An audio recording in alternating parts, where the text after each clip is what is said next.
Me llamo Indira. Tengo 31 años. Cuando mi marido me pidió el divorcio, lo primero que noté no fue su voz, ni sus ojos, ni siquiera la fría distancia que nos separaba, sino la extraña calma que se instaló en mi interior. Un silencio tan denso que parecía haber estado esperando este preciso momento. Estábamos sentados uno frente al otro en la mesa del comedor. Habíamos elegido juntos hacía años, la misma mesa donde una vez nos reímos de nombres de bebés y planes de vacaciones. Sin embargo, esa noche, sus palabras fueron como un veredicto ya decidido. No parecía nervioso ni conflictuado, parecía preparado, casi aliviado, como si hubiera ensayado la escena mentalmente muchas veces. Creo que ambos sabemos que esto ya no funciona, dijo con cautela, como quien da un discurso corporativo en lugar de desmantelar un matrimonio. Recuerdo que lo miré fijamente, buscando alguna grieta en su expresión, algún indicio de que esto también era doloroso para él, pero no había ninguno. Lo que él no sabía, lo que ni siquiera podía imaginar, era que apenas 3 meses antes, mi padre había fallecido, dejando tras de sí no solo dolor, sino una fortuna de la que no le había contado a nadie. Cuando mi marido me pidió el divorcio, guardé silencio sobre los 72 millones que heredé de mi difunto padre. Menos mal que lo hice, y porque días después apareció con un abogado en mi puerta. Esa frase volvería a dar vueltas en mi cabeza como una profecía cumplida. Pero en esa mesa, en ese momento, seguía siendo un secreto que se me había enredado en la cabeza. Había pasado semanas ahogada en papeleo, reuniones legales y lágrimas silenciosas, haciendo jurar confidencialidad a todos los profesionales implicados. No porque desconfiara de mi marido entonces, sino porque quería tiempo para respirar, para procesar, para comprender la magnitud de perder a un padre antes de hablar de dinero que de repente lo cambió todo. Y ahora, mientras él hablaba de la separación y de necesitar cosas diferentes, me di cuenta de que mi silencio, sin saberlo, me había protegido. Hablaba de distanciarse, de querer libertad, de cómo merecía la felicidad, frases que sonaban inquietantemente pulidas, como sacadas de un libro de autoayuda o susurradas al oído por otra persona.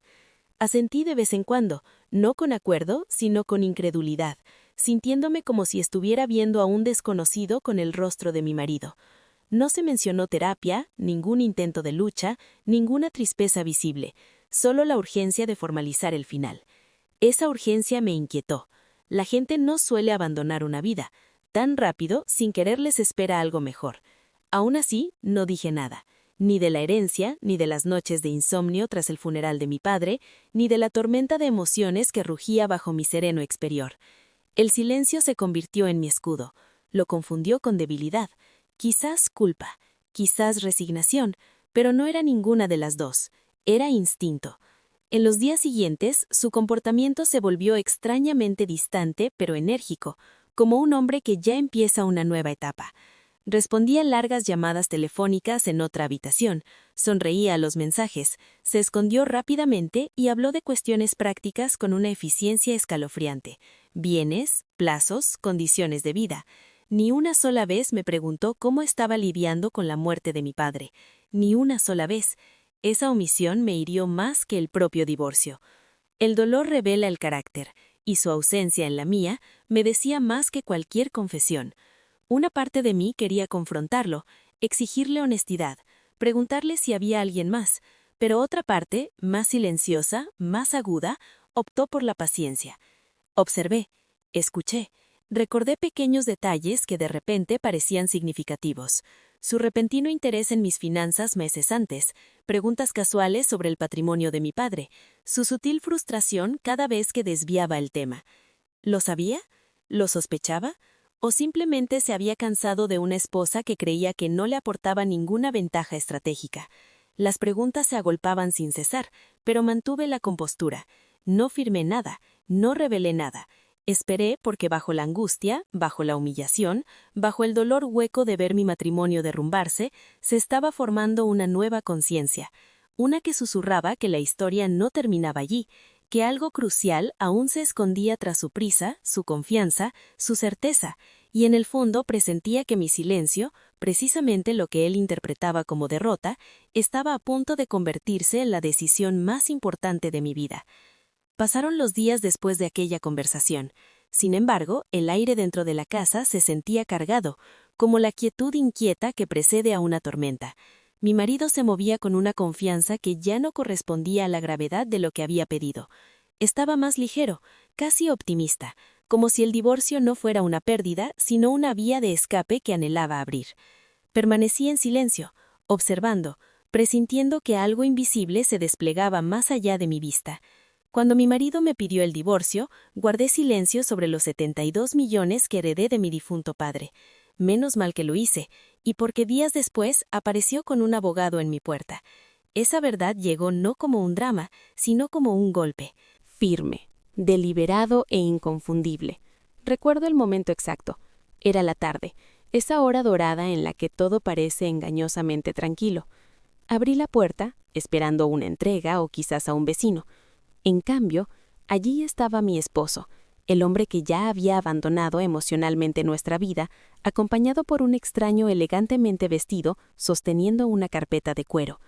La sorpresa no fue solo su presencia, sino su expresión, calculada, casi triunfal, desprovista de cualquier calidez o vacilación. No había incomodidad, ni rastro del hombre que una vez me besaba de despedida cada mañana, solo propósito, solo intención. «Tenemos que hablar de asuntos financieros», dijo con un tono extrañamente firme.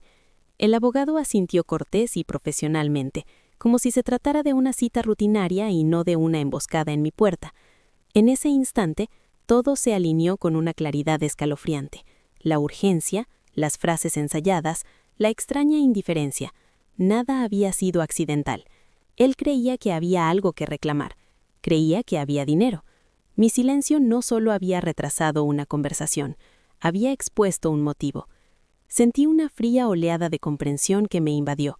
Sin embargo, debajo había algo más fuerte que el miedo, una certeza. Entraron, con la energía de quienes esperan obtener ventajas.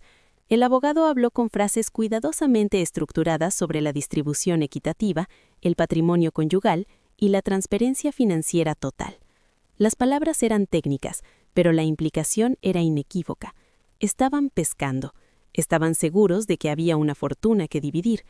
Mi esposo evitó mi mirada, concentrándose en cambio en la representación de la legitimidad que se desarrollaba a su lado. Fue entonces cuando comprendí la profundidad de la traición. Este no era un hombre que buscaba cierre o justicia.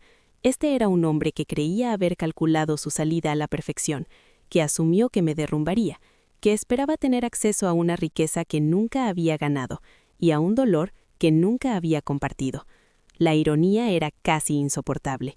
Si hubiera revelado la herencia meses antes, la hubiera celebrado abiertamente, hubiera confiado sin cautela. Este momento podría haberme destruido, pero el silencio, ese silencio instintivo y accidental, había reescrito el equilibrio de poder. Escuché con calma mientras describían sus expectativas. Su confianza chocaba lentamente con mi quietud. Cuando finalmente hablé, la sala se transformó. Expliqué con deliberada claridad que la herencia estaba legalmente protegida, estructurada mucho antes de mi matrimonio, sellada por mecanismos que claramente no habían previsto. Vi la confusión en el rostro del abogado, luego la incomodidad, luego la sutil retirada profesional de quien reconoce una estrategia fallida. La compostura de mi esposo se quebró casi imperceptiblemente. La seguridad se desvaneció de su postura. Por primera vez desde que pidió el divorcio, parecía inseguro, humano. Pero el momento no trajo satisfacción, solo una profunda y aleccionadora claridad. El amor no desaparece de la noche a la mañana sin razón. La lealtad no se erosiona sin incentivos. Su regreso con refuerzo legal no fue casualidad, fue una confirmación. La confirmación de que mi silencio me había salvado de una devastación mucho mayor que el divorcio mismo. Se fueron con una cortesía forzada, su confianza anterior reemplazada por una cortesía tensa y frágil. La puerta se cerró, y con ella, la última ilusión que albergaba sobre el hombre con el que me casé. Sin embargo, de pie sola en esa casa silenciosa, no me sentí rota, me sentí despierta. La fuerza, me di cuenta, a menudo se confunde con la quietud. El silencio no es rendición, y a veces las victorias que más cambian la vida ocurren no a través de la confrontación, sino de la moderación. Si esta historia te conmovió, Si te recordó que la paciencia y la conciencia pueden protegerte de maneras que la emoción no puede, tómate un momento para acompañar este viaje. Suscríbete a Revenge Tales para más historias que revelan las verdades ocultas detrás de la confianza, la traición y el poder silencioso de elegir no hablar demasiado pronto.